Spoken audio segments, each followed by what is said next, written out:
Hello and welcome back to Typical City. Manchester City are back, and it feels like that. It certainly feels like that. And I'm back too, which is probably not quite the same level of importance of Manchester City being back as Typical City being back, but still, I tried to connect the two somehow, but COVID floored me. COVID absolutely demolished me. I mean, it wiped me out, and there was me being quite cocky, 5-6 days ago, saying, I'll be all right. I need a day or two off and I'll be absolutely fine. Sounded like our title rivals, to be honest, getting a bit giddy, thinking COVID's nothing to be taken seriously. City getting off to a slow start, COVID getting off to a slow start in my body. No, absolutely not. Do not mess around with COVID and do not mess around with Manchester City because it's very, very serious and needs to be taken very, very seriously. And we are now looking at a very exciting title challenge, as well as a Champions League campaign and an FA Cup campaign.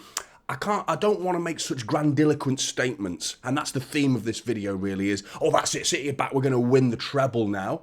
Just as much as I don't want to make huge, outlandish statements as City season is over, which was the sayings that were coming out of some City fans' mouth when we drew to Crystal Palace. Crystal Palace 2, Manchester City 2, that was on the 16th of December, 18 days ago.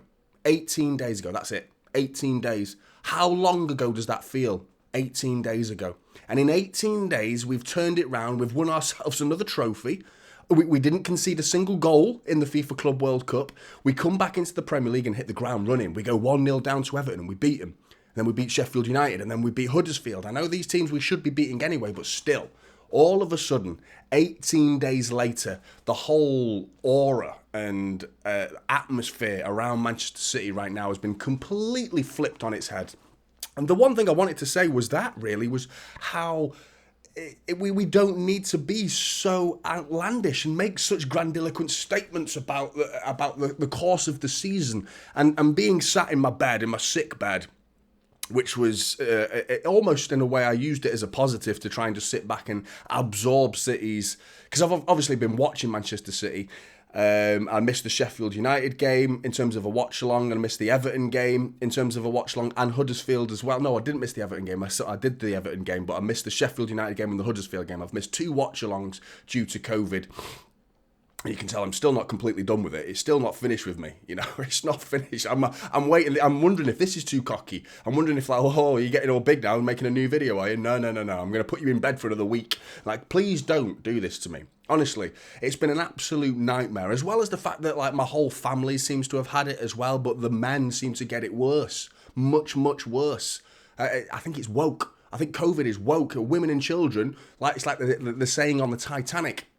Get women and children nice and safe first, but men, no, they've got to die. They have to die. They have to die. And that's what it felt like with me, because the missus has had it, my boys had it, even my little girls had it. They're fine. No problem. They were in bed. We were like the Willy Wonka family, sat in bed with all of us in one giant family in one big bed, just dying, except me. I was there for a fucking week, and they were all done within 2 days. Anyway, moving on. I did take notes during the games that I was watching in my sick bed, which mainly the Sheffield United game and the Huddersfield game. I did pay attention to these games, although I was dying at the time. I thought there was a clear pattern in these games that we've seen already this season, and that's a reason why Manchester City fans don't need to be so rash and so reactionary with your statements about this team, because there is a pattern that's happened in these games, that's happened in previous games, yet we've been on the receiving end of some bitter pills to swallow, right? Results that haven't gone our way. The Palace game, for example, was the most recent one, and that was only 18 days ago.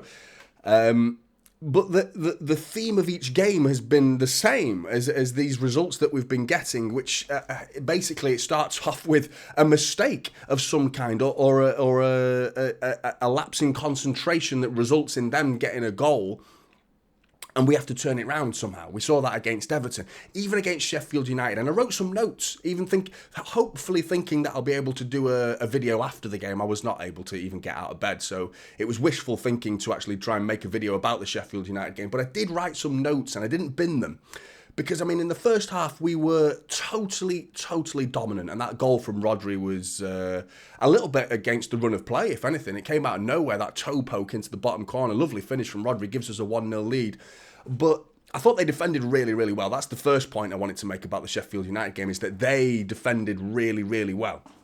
But we were so dominant in possession, but we were sloppy. And it was a Rodri and Kovacic sloppy giveaway when Ederson had to fall back onto his line and catch it from preventing it from going over the goal line, and he just had to sort of keep the ball just on the line. That all came from a Rodri and Kovacic attempted 1-2 giveaway. Akanji passed the ball to Ake, a 10-15 yard pass. He just completely misplaced it and goes out for a throw-in.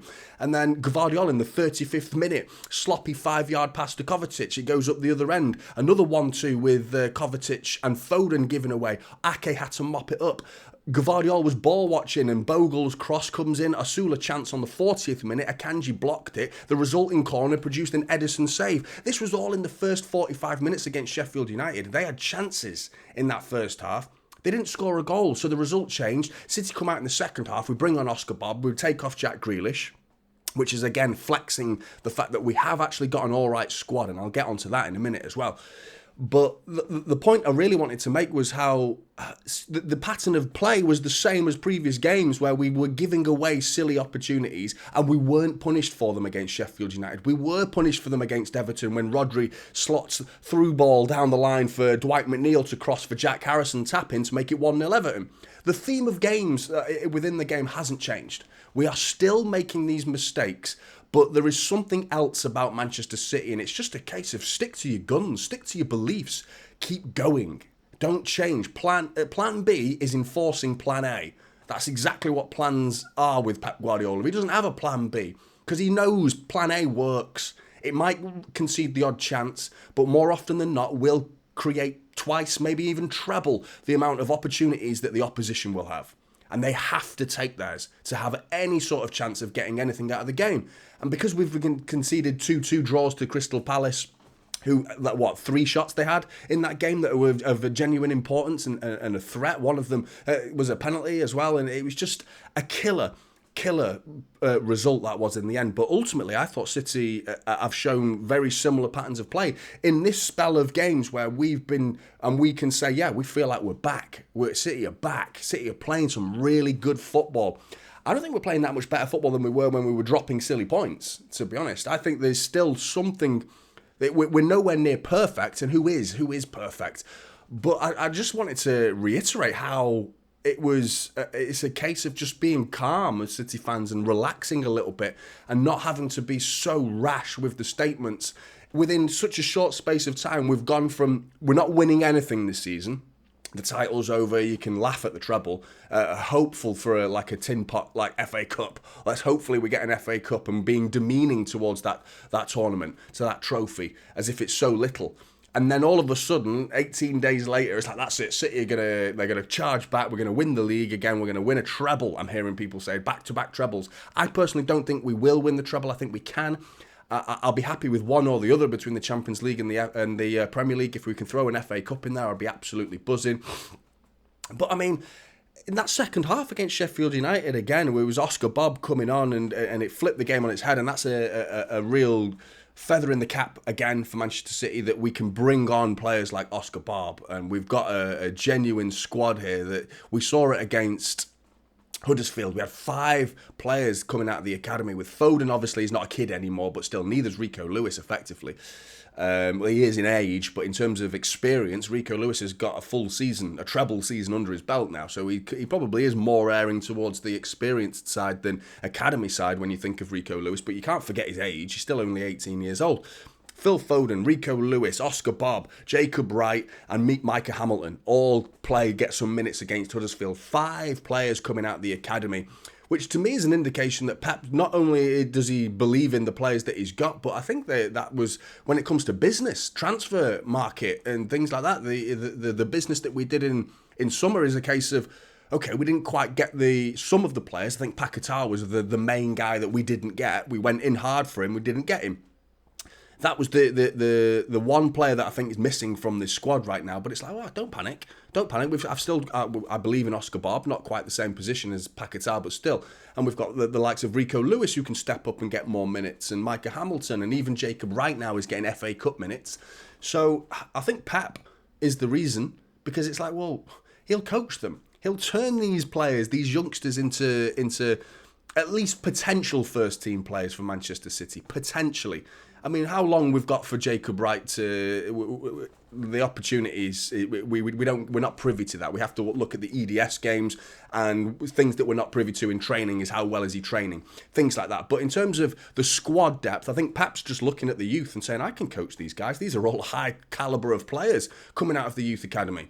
You know, your Michael Hamiltons and Rico Lewis and Oscar Bobs and things like that. It's exciting. It's really, really exciting. And a reason why I don't think City panic in the market is because they've set the foundation. They've got a pool of players that they can dip into whenever they want. These free academy players that are being taught the Manchester City way is not something to think is diminish it in any way. It's something that's not only we can use in FA Cup, but we've seen Micah Hamilton come on in the FIFA Club World Cup. You know, so this is high level competitions now that he's playing in. Oscar Bob, I mean, this guy's absolutely sensational. I think this is one, not just one for the future, he's one for this season. Oscar Bob is incredibly exciting. But even against Huddersfield, I thought it was a slow start. The game was a slow start. It was sluggish, and Huddersfield, they were dogged, man. They were a bit overly aggressive. They offered a really stubborn resistance.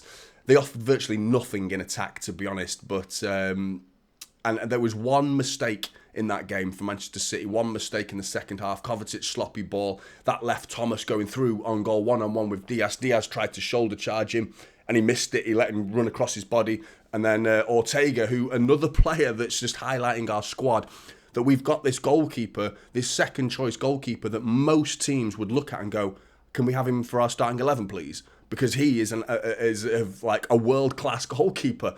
Some of the saves he was making against Huddersfield, I love these big arm ones, these tree trunk arm ones where he just goes boom, and it just like, he makes himself look like a unit.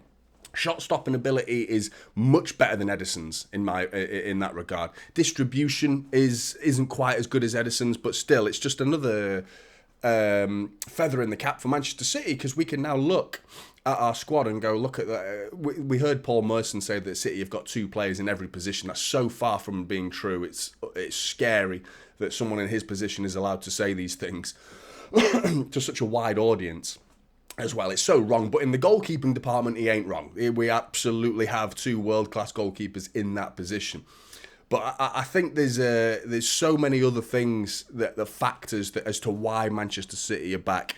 The results are one thing, but it's just the time. Quite literally, there's the unspoken agreement, this unwritten rule that Manchester City destroy teams in the second half of the season. It feels like that. We feel it as Manchester City fans. I certainly feel it. You might not. If you're a skeptic, you might not. Our rival fans, they're probably quite sceptical too. Which football fan isn't a skeptic, to be honest? But they will look at Manchester City sceptically and fearfully, thinking this team always does it at this stage of the season. So we have to be perfect. Have Arsenal been perfect? No. That's really helped. That's been a massive catalyst as to why Manchester City feel like we're back. Now we're just setting Liverpool in the crosshairs. It doesn't mean Arsenal need to be forgotten because they're beneath us. They're barely beneath us. They're just on our tail, aren't they? So we need to be mindful of the fact that Arsenal will probably bite back at some point.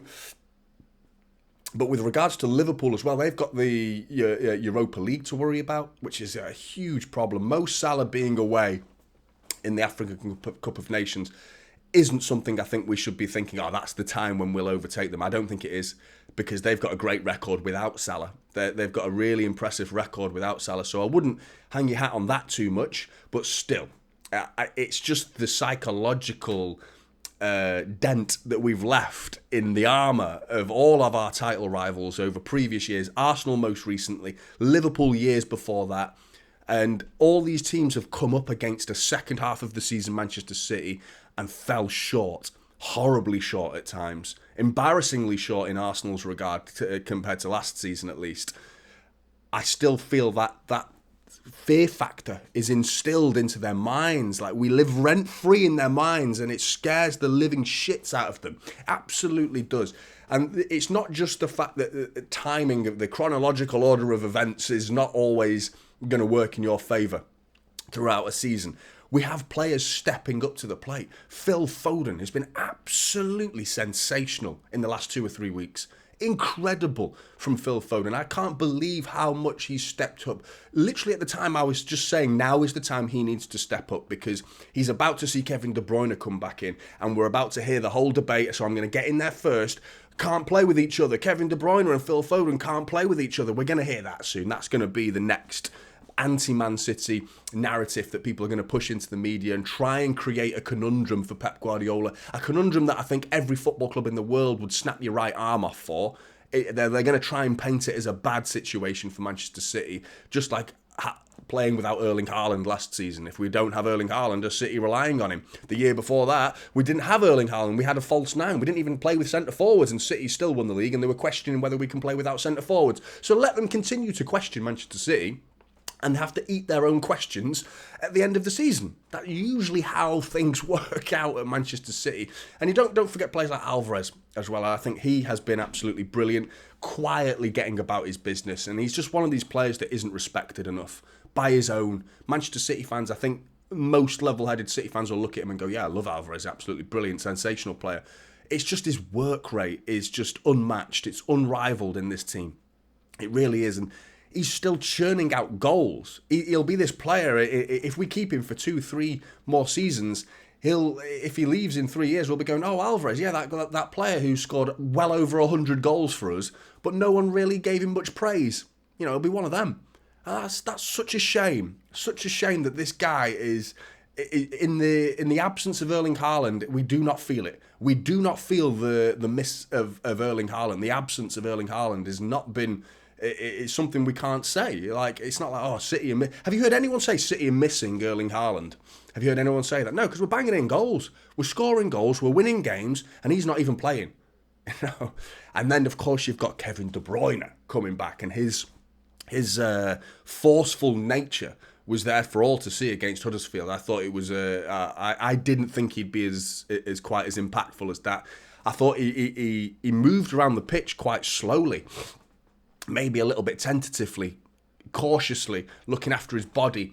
But when the ball landed at his feet, he was so direct with it, just like unbelievably direct with it. And everything was like forward, attack, passing forward, crossing the ball, aggressive play from Kevin De Bruyne that I forgot that's what he's all about. And when you see it on the pitch as an instantaneous reminder of what we've not had, it's an incredible time to think that now, when City are just starting to purr without him, without Kevin De Bruyne, without Jeremy Doku, without Erling Haaland.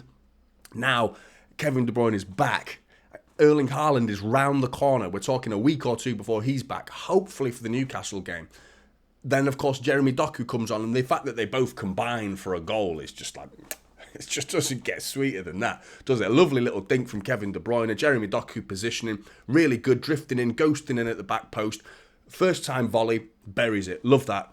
And I don't forget as well, I also want to mention Kyle Walker in all of this aura right now, who's cemented his place as captain.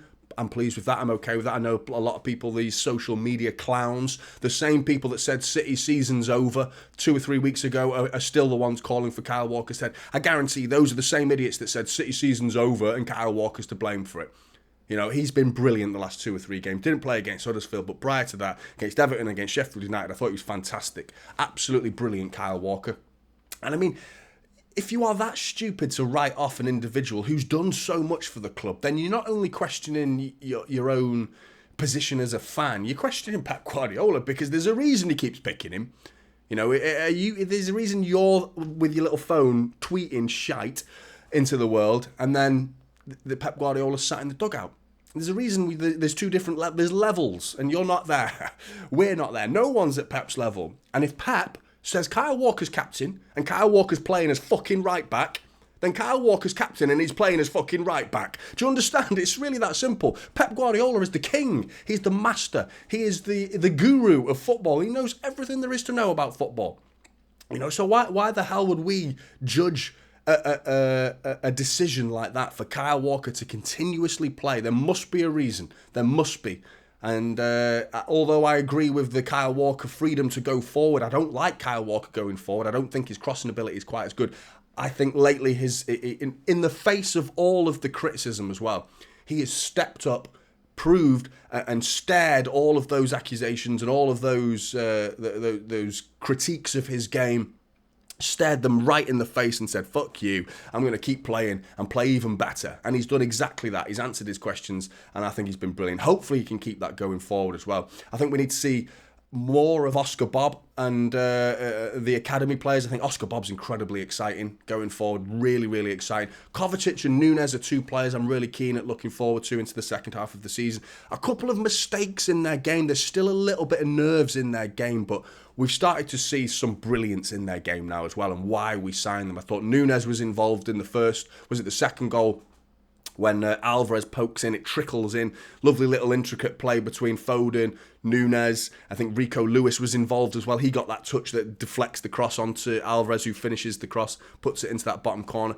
Nunes was the centre to all of that move. He also set it up for Oscar Bob, whose deflected shot goes in and clips off the bar.